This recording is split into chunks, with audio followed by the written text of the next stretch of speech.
தாய் மண்ணையும் தாயையும் என்எல்சி நிர்வாகத்தையும் நிறுவன அதிபரையும் என்எல்சி உயர் அதிகாரிகளையும் குறிப்பாக என்எல்சி அதிபர் உள்ளிட்ட அனைத்து டைரக்டர்ஸ் உள்ளிட்ட அனைத்து பகுதி நிர்வாகிகளையும் வாழ வைத்துக் கொண்டிருக்கக்கூடிய நகர தந்தை அவர்களையும் வழங்கி எனது ஏற்புரையை சுருக்கமாக 2 வார்த்தைகளில் நான் நிறைவு செய்ய விரும்புகிறேன். அதற்கு முன்பாக இந்த நிர்வாகத்தில் அதிகமாக பயனடைந்த ஒரு சமூகமாக நாம் வாழ்ந்து கொண்டிருக்கிறோம். இதற்கு முன்பாக பணியாற்றிய தொழிலாளர்கள் அவர்களுக்கு போதிய ஊதியம் கிடைத்ததா என்பது எனக்கு தெரியாது. அவருடைய உழைப்பு நம்மை வாழ வைத்தது என்று அந்த முன்னோர்களுக்கு நான் நன்றி தெரிவிக்கிறேன். நிச்சயமாக நமக்கு முன்பு இருந்தவர்களுக்கும் இந்த பணப்பயன் கிடைத்திருக்காது, நமக்கு பின்பு வரக்கூடியவர்களுக்கும் இந்த பணப்பயன் கிடைத்திருக்காது. நாம் கொடுத்து வைத்தவர்கள் உண்மையிலேயே இறைவன் நம்மை ஆசீர்வதித்திருக்கிறார். அதற்கு மீண்டும் ஒரு முறை நான் நன்றி தெரிவித்துள்ளேன். அன்பார்ந்தவர்களே, நான் சுருக்கமாக நிறைவு செய்கிறேன். நகர தந்தை அவர்கள் நிறைய செய்திகளை சொல்லியிருந்தார். எலக்ட்ரிக்கல் அம்மா அவர்கள் பேசுகிற பொழுது நிறைய ஓமைகளை சொல்லியிருந்தார்கள்.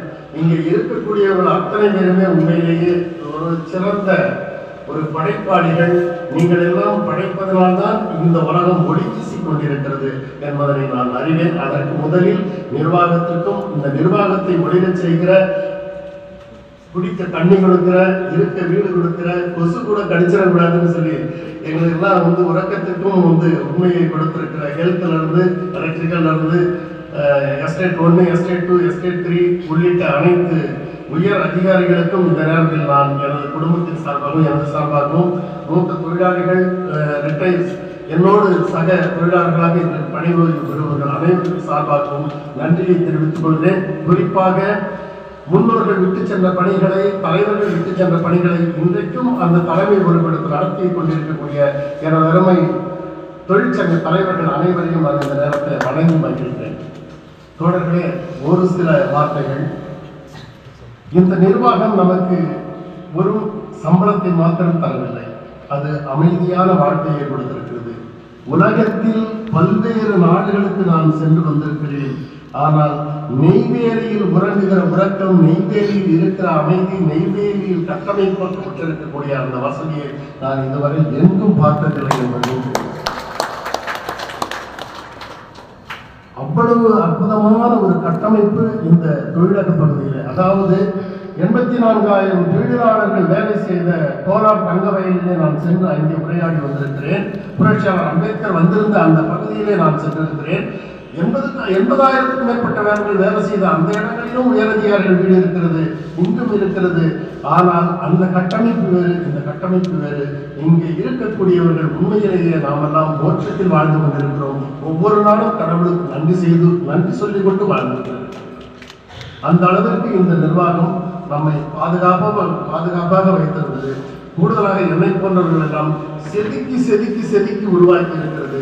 நாங்கள் வருகிற பொழுது ஒரு மாணவராக வந்தோம், எங்களை அனுப்புகிற பொழுது வேறு ஒரு மாணவராக எங்களை அனுப்பி வைப்பதற்கு முதலில் நிர்வாகத்திற்கும் உங்களுக்கும் நான் நன்றி சொல்கிறேன்.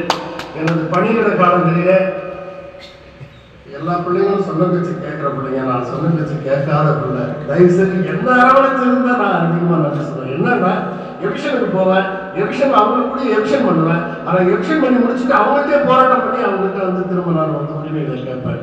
இதுதான் எனக்கு உங்களுடைய நேச்சுரா இருந்தது. அப்படிப்பட்ட சூழ்நிலை அதிகாரிகளுக்கு என் மீது கோபம் வராமல் என்னை அவர்கள் அரவணைத்து நான் கேட்டதை செய்து கொடுத்திருக்கிறார்கள். அது மக்களுக்கு பயனாய் அமைந்தது. அதுபோன்று நீங்களும் உங்கள் வாழ்க்கையில் உங்களால் முடிந்தது.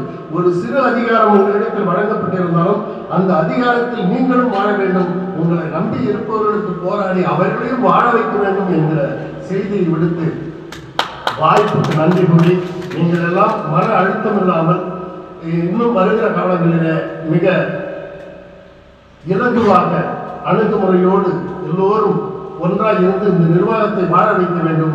எங்களுடைய வாரிசுகள் மாத்திரமல்ல, நமக்கு பின்பு வருபவர்களுக்கு இந்த என்எல்சி நிர்வாகத்தை வாழ வைக்க வேண்டும். அந்த பொறுப்புகளை உங்களிடத்தில் கொடுத்து மேலும் மேலும் என்எல்சி நிர்வாகம் வாழ வேண்டும், எங்களை போன்றவர்களை வாழ வைக்க வேண்டும், என்னுடைய தலைமுறைகளை வாழ வைக்க வேண்டும் என்று கூறிக்கொண்டு, இதனால் வரையில் எனக்கு ஒத்துழைப்பளித்த அனைத்து நண்பர்கள், தொழிலாளர்கள், அதிகாரிகள், தொழிற்சங்க தலைவர்கள் இங்கே கூடியிருந்து இந்த நிகழ்ச்சியை கண்டுகளிக்கிற உங்கள் அத்தனை பேருடைய பொற்பாதங்கள் தொட்டு வாய்ப்புக்கு நன்றி கூறி முடிக்கிறேன். நன்றி, வணக்கம்.